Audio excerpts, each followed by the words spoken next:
बोज़दारवडा में समाजी अगवान पारां बेसिक हेल्थ यूनिट के अमले में मास्क ऐं ॿियो हिफ़ाज़ती सामान विरायो वियो। समाजी अगवान निसार अहमद शहर बेसिक हेल्थ यूनिट बोज़दारवडा के अमले लाइ 200 मास्क, 25 सेफ्टी किटूं ऐं कोरोना वायरस का बचाव जो ॿियो सामान बेसिक हेल्थ सेंटर के इंचार्ज डॉक्टर मकसूद अहमद बोज़दार हवाले कयो। उन मौके ते अवामी आवाज़ टीवी सां ॻाल्हाईंदे निसार अहमद शहर चयो त तालके ठरी मीरवाह जे मुकम्मल सरकारी अस्पतालन में सेफ्टी किटूं, मास्क ऐं ॿियो सामान ॾेई चुका आहियूं। उनखां बाद तालके नारे जे सरकारी अस्पतालन में मास्क ऐं सेफ्टी किटूं जल्द पहुचाईंदासीं त जीअं हिन ख़तरनाक वबा सां मुक़ाबिलो कंदड़ डॉक्टर महफ़ूज़ रही सघनि।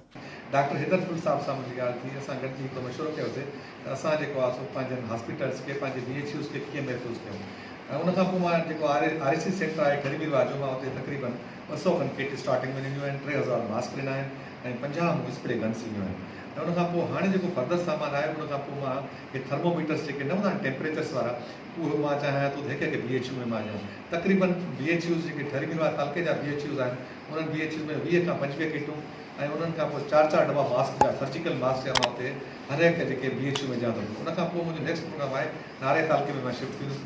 नारे तालके में जेको चूंडके में जेका वॾी हॉस्पिटल आहे, उन या असांजो RAC सेंटर आहे चूंडके में, उते बि मां जेको आहे 200 किटूं, 2-3000 मास्क ऐं उन सां गॾु स्प्रे गन्स ऐं जेके सैनिटाइज़र उते ॾींदुसि।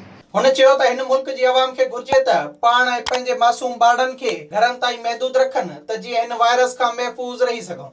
नंढी गुज़ारिश आहे त भई स्टे होम, पंहिंजे घरनि ताईं महदूद रहो, सोशल डिस्टेंस रखो। हिन महिल इहो वक़्तु न आहे जेकॾहिं 2 महीना तव्हां सोशल डिस्टेंस रखंदव त ज़िंदगी खे इंजॉय कंदव। जेकॾहिं 2 महीना या महीनो न सोशल डिस्टेंस रखंदव त इहो कुझु न थी सघे पियो। विज़िट कयो अवामी आवाज़ मीडिया ग्रुप की वेबसाइट awamiawaz.pk।